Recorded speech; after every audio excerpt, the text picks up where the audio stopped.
श्री परमात्मने नमः। जय राम श्री राम जय जय राम। श्री वाल्मीकि रामायण अयोध्या कांड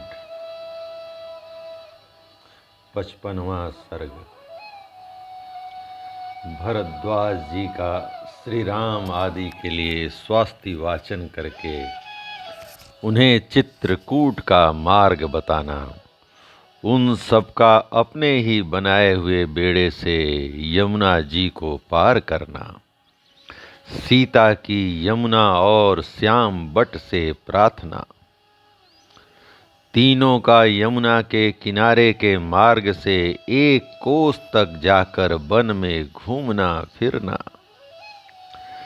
यमुना जी के समतल तट पर रात्रि में निवास करना। जय श्री राम। उस आश्रम में रात भर रहकर शत्रुओं का दमन करने वाले वे दोनों राजकुमार महर्षि को प्रणाम करके चित्रकूट पर्वत पर जाने को उद्यत हुए।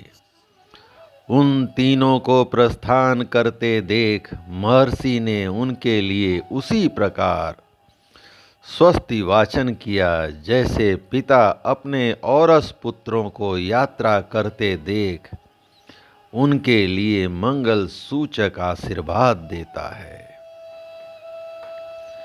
तदंतर महातेजस्वी महामुनि भरद्वाज ने सत्य पराक्रमी श्री राम से कहा, हे नरश्रेष्ठ, तुम दोनों भाई गंगा और यमुना के संगम पर पहुंचकर जिनमें पश्चिम मुखी होकर गंगा मिली है, उस महानदी यमुना के निकट जाना।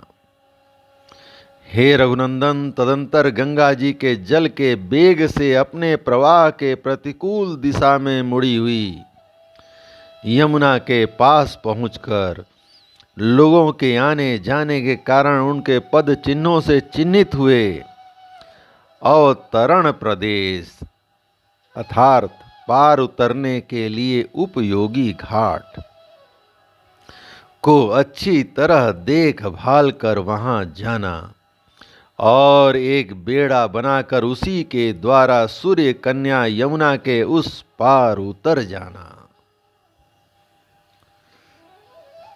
तत्पश्चात आगे जाने पर एक बहुत बड़ा बरगद का वृक्ष मिलेगा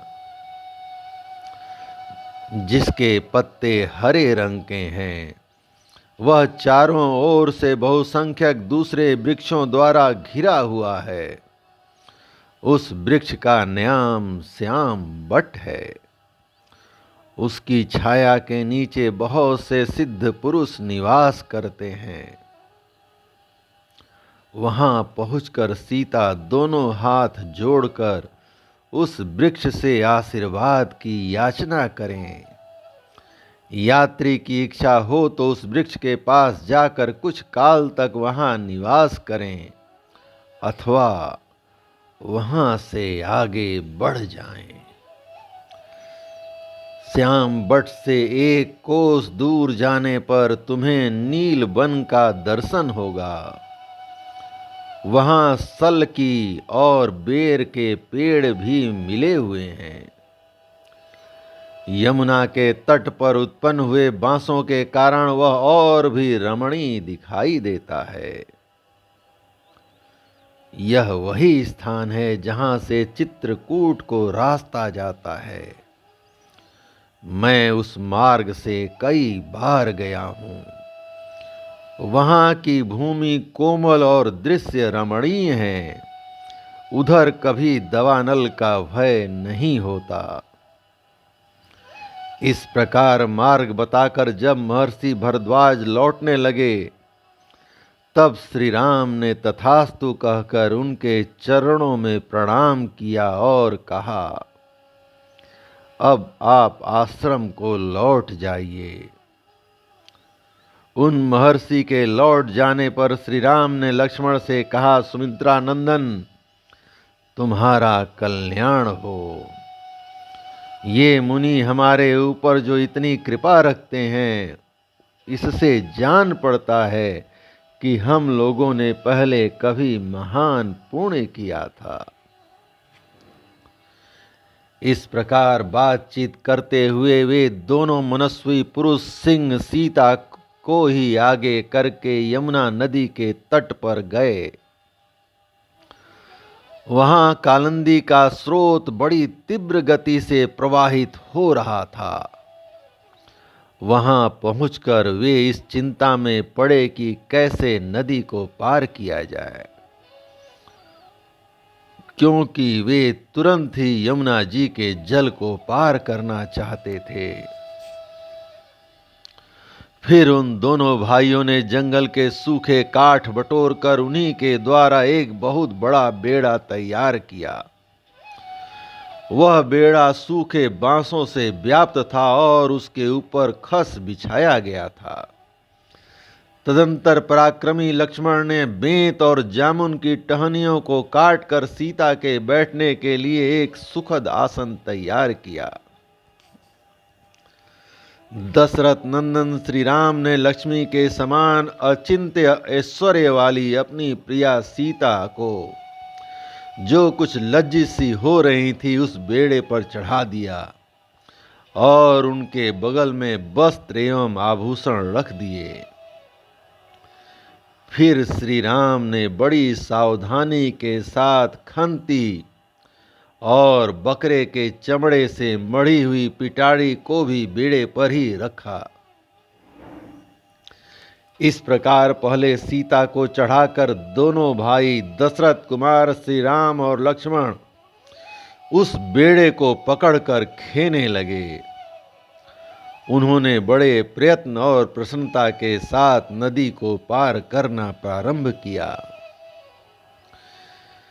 यमुना की बीच धारा में आने पर सीता ने उन्हें प्रणाम किया और कहा, देवी, इस बेड़े द्वारा मैं आपके पार जा रही हूँ।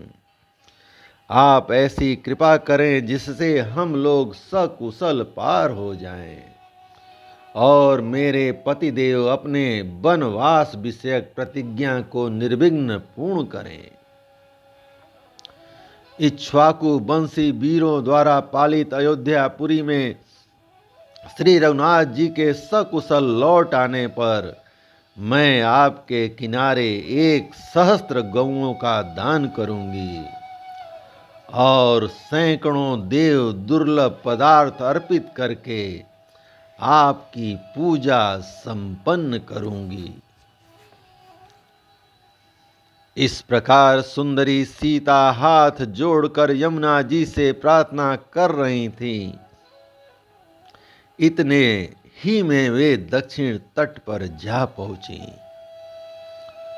इस तरह उन तीनों ने उसी बेड़े द्वारा बहुसंख्यक तटवर्ती वृक्षों से सुशोभित और तरंग मालाओं से अलंकृत शीघ्रगामिनी सूर्य कन्या यमुना नदी को पार किया। पार उतरकर उन्होंने बेड़े को तो वहीं तट पर छोड़ दिया और यमुना तटवर्ती वन से प्रस्थान करके वे हरे भरे पत्तों से सुशोभित शीतल छाया वाले श्याम बट के पास जा पहुंचे। बट के समीप पहुंचकर विदेह नंदनी सीता ने उसे मस्तक झुकाया और इस प्रकार कहा, हे महावृक्ष, आपको नमस्कार है। आप ऐसी कृपा करें जिससे मेरे पतिदेव अपने वनवास विषयक व्रत को पूर्ण कर सकें तथा हम लोग वन से सकुशल लौटकर माता कौसल्या तथा यशस्विनी सुमित्रा देवी का दर्शन कर सकें। इस प्रकार कहकर मनस्विनी सीता ने हाथ जोड़े हुए उस वृक्ष की परिक्रमा की। सदा अपनी आज्ञा के अधीन रहने वाली प्राण प्यारी सती साध्वी सीता को श्याम बट से आशीर्वाद की याचना करती देख श्री राम ने लक्ष्मण से कहा, भरत के छोटे भाई नरश्रेष्ठ लक्ष्मण, तुम सीता को साथ लेकर आगे आगे चलो और मैं धनुष धारण किए पीछे से तुम लोगों की रक्षा करता हुआ चलूंगा। विदेह कुल नंदनी जनक दुलारी सीता जो फल या फूल मांगे अथवा जिस वस्तु को पाकर इनका मन प्रसन्न रहे वह सब इन्हें देते रहो। अबला सीता एक एक वृक्ष झाड़ी अथवा पहले की न देखी हुई पुष्प शोभित लता को देखकर उसके विषय में श्री रामचंद्र जी से पूछती थीं तथा लक्ष्मण सीता के कथनानुसार तुरंत ही भांति भांति के वृक्षों की मनोहर शाखाएं और फूलों के गुच्छे ला लाकर उन्हें देते थे। उस समय जनक राज किशोरी सीता विचित्र बालुका और जल राशि से सुशोभित तथा हंस और सारसों के कल नाद से मुखरित यमुना नदी को देखकर बहुत प्रसन्न होती थीं।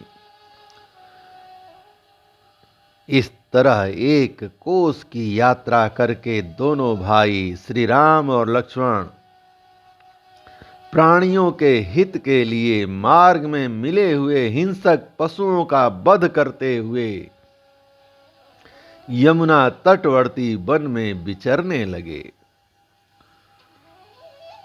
उदार दृष्टि वाले वे सीता लक्ष्मण और श्री राम मोरों के झुंडों की मीठी बोली से गूंजते तथा हाथियों और बानरों से भरे हुए उस सुंदर वन में घूम फिरकर शीघ्र ही यमुना नदी के समतल तट पर आ गए और रात में उन्होंने वहीं निवास किया।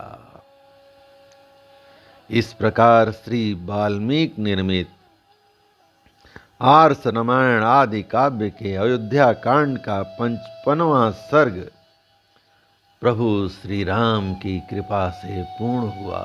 जय राम, श्री राम, जय जय राम।